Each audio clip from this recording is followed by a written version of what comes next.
Bitcoin case SIT ತನಿಖೆ ವಿಳಂಬ ಆಗ್ತಾ ಇದೆನಾ? ಎಸ್ಐಟಿ ತನಿಖೆ ವಿಳಂಬದಿಂದ ಇಡೀ ಈಗಾಗಲೇ ಇಡಿ ಅಧಿಕಾರಿಗಳು ಮಧ್ಯ ಪ್ರವೇಶ ಮಾಡ್ತಾರಾ ಅನ್ನುವಂಥದ್ದು ಕೂಡ ಒಂದು ಕಡೆ ಪ್ರಶ್ನೆ ಆಗಿದೆ. ಎಸ್ಐಟಿ ತನಿಖೆ ವಿಳಂಬದಿಂದ ಇಡಿ ಮಧ್ಯ ಪ್ರವೇಶ ಮಾಡ್ತಾರಾ? ಗೃಹ ಸಚಿವ ಪರಮೇಶ್ವರ್ ಫುಲ್ ಬೇಸರವನ್ನು ವ್ಯಕ್ತಪಡಿಸ್ತಾ ಇದ್ದಾರೆ. ಬೇಗ ತನಿಖೆ ಮಾಡಿ ಅಂತ ನಾನು ಸೂಚಿಸಿದ್ದೇನೆ ಅಂತೇಳಿ ಪರಂ ಹೇಳ್ತಾ ಇದ್ದಾರೆ. ಸಿಎಂ ಸಹ ಸೂಚಿಸಿದ್ದಾರೆ ಮಧ್ಯಂತರ ವರದಿ ಕೊಡಲು. ಈಗಾಗಲೇ ನಾವು ಹೇಳಿದ್ದೇವೆ, ಎಸ್ಐಟಿ ಅವರಿಂದಲೂ ಮಾಹಿತಿ ಪಡೆದಿರಬಹುದು ಅಂತೇಳಿ. ಎಸ್ಐಟಿಯಿಂದ ಮಾಹಿತಿ ಪಡೆದಿರಬಹುದು ಇಡಿ ಅಧಿಕಾರಿಗಳು. ಬಿಟ್ಕಾಯಿನ್ ಬಗ್ಗೆನೇ ದಾಳಿಯಾಗಿದ್ದು ಅಂತ ಇಡಿ ಅವರೇ ಹೇಳಬೇಕು, ಅದನ್ನು ನಾವು ಹೇಳೋದಕ್ಕೆ ಆಗೋದಿಲ್ಲ ಅಂತೇಳಿ ಹೇಳ್ತಾ ಇದ್ದಾರೆ. ಪ್ರಭಾವಿಗಳ ಮಕ್ಕಳು ಶ್ರೀಕಿ ಜೊತೆ ಹಣಕಾಸು ಸಂಬಂಧ ಇದೆಯಾ ಅನ್ನುವಂಥದ್ದು ಒಂದು ಕಡೆ ಪ್ರಶ್ನೆ ಆಗಿದೆ, ಅನುಮಾನ ಕೂಡ ಮೂಡ್ತಾ ಇದೆ. ಅವರಿಬ್ಬರು ಸ್ನೇಹದ ಸಂಬಂಧವನ್ನು ಇಟ್ಕೊಂಡಿದ್ದಾರೆ ಅಂತ ಹೇಳಬೇಕಾಗಿರೋದು ಇಡಿ ಅವರು, ನಾವಲ್ಲ. ರಾಜಕೀಯವಾಗಿ ಮಾತನಾಡಬಹುದು, ಸತ್ಯತೆ ಏನು ನೋಡಬೇಕಾಗಿಲ್ಲ ಅನ್ನುವಂಥ ನಿಟ್ಟಿನಲ್ಲಿ ಹೇಳಿದ್ದಾರೆ. ಬಿಟ್ಕಾಯಿನ್ ಪ್ರಕರಣದಲ್ಲಿ ಎಸ್ಐಟಿ ತನಿಖೆ ವಿಳಂಬ ಆಗಿದೆ ಈಗಾಗಲೇ. ಬೇಗ ತನಿಖೆ ಮಾಡಿ ಅಂತ ನಾನೀಗಾಗಲೇ ಸೂಚಿಸಿದ್ದೇನೆ, ಸಿಎಂ ಸಹ ಸೂಚಿಸಿದ್ದಾರೆ ಅಂತ. ಮಧ್ಯಂತರ ವರದಿ ಕೊಡಲು ನಾವೀಗಾಗಲೇ ಹೇಳಿದ್ದೇವೆ ಅಂತೇಳಿ ಹೇಳ್ತಾ ಇದ್ದಾರೆ. ಎಸ್ಐಟಿ ಅವರಿಂದಲೂ ಕೂಡ ಮಾಹಿತಿಯನ್ನು ಪಡೆದಿರಬಹುದು ಇಡಿ, ಆದರೆ ನಿರ್ದಿಷ್ಟವಾಗಿ ಬಿಟ್ಕಾಯಿನ್ ಪ್ರಕರಣದಲ್ಲೇ ದಾಳಿ ಆಗಿದ್ದು ಅಂತ ಇಡಿ ಅವರೇ ಹೇಳಬೇಕು ಅಂತೇಳಿ ಹೇಳ್ತಾ ಇದ್ದಾರೆ. ಅದಕ್ಕೇನಾದರೂ ಕನೆಕ್ಟ್ ಇದ್ದರೆ ಇಡಿನವರು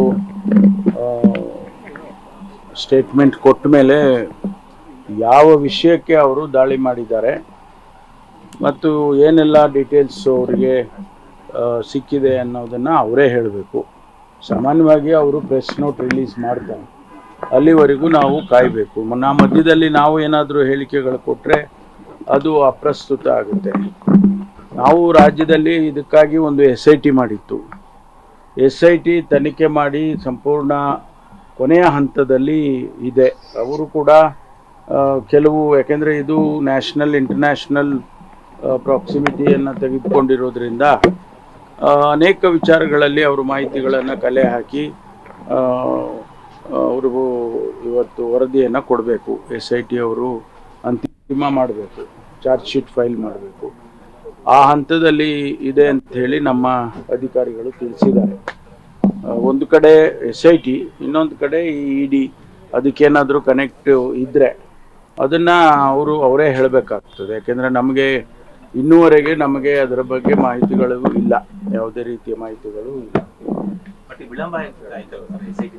ವಿಳಂಬ ಅಂತ ಹೇಳೋದಕ್ಕಿಂತ ಅವರು ತನಿಖೆ ಮಾಡಬೇಕಲ್ಲ, ತನಿಖೆಗೆ ಮಾಹಿತಿಗಳೆಲ್ಲ ಸಿಕ್ಕುವವರೆಗೂ ಅವರು ಅದನ್ನು ಮಾಡ್ತಾನೆ ಇರ್ತಾರೆ.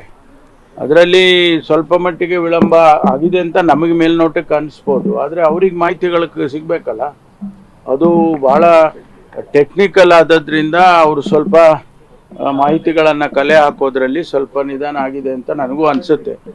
ಆದ್ದರಿಂದ ಅದನ್ನು ಆದಷ್ಟು ಶೀಘ್ರವಾಗಿ ಮಾಡೋದಕ್ಕೆ ನಾವು ಈಗಾಗಲೇ ಸೂಚನೆ ಕೊಟ್ಟಿದ್ದೇವೆ. ಮುಖ್ಯಮಂತ್ರಿಗಳು ಹೇಳಿದ್ದಾರೆ, ನಾನು ಹೇಳಿದ್ದೀನಿ, ಆದಷ್ಟು ಬೇಗ ಮಾಡಬೇಕು ಮತ್ತು ಅಟ್ಲೀಸ್ಟ್ ಒಂದು ಇಂಟರಿಮ್ ಆಗಿ ಆದರೂ ಕೂಡ ಒಂದು ಇಂಟರಿಮ್ ಚಾರ್ಜ್ ಶೀಟ್ ಆದರೂ ಫೈಲ್ ಮಾಡಬೇಕು ಅಂತಕ್ಕಂಥ ಸೂಚನೆಯನ್ನು ನಾವು ಈಗಾಗಲೇ ಸುಮಾರು ದಿವಸಗಳ ಹಿಂದೆನೇ ಕೊಟ್ಟಿದ್ವು. ಅದು ಈಗ ನೋಡಬೇಕು. ಇಡಿನವರು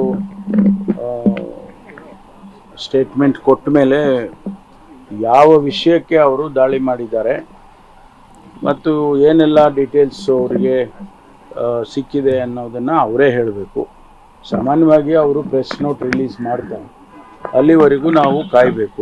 ಮಧ್ಯದಲ್ಲಿ ನಾವು ಏನಾದರೂ ಹೇಳಿಕೆಗಳು ಕೊಟ್ಟರೆ ಅದು ಅಪ್ರಸ್ತುತ ಆಗುತ್ತೆ. ನಾವು ರಾಜ್ಯದಲ್ಲಿ ಇದಕ್ಕಾಗಿ ಒಂದು SIT ಮಾಡಿತ್ತು. SIT ತನಿಖೆ ಮಾಡಿ ಸಂಪೂರ್ಣ ಕೊನೆಯ ಹಂತದಲ್ಲಿ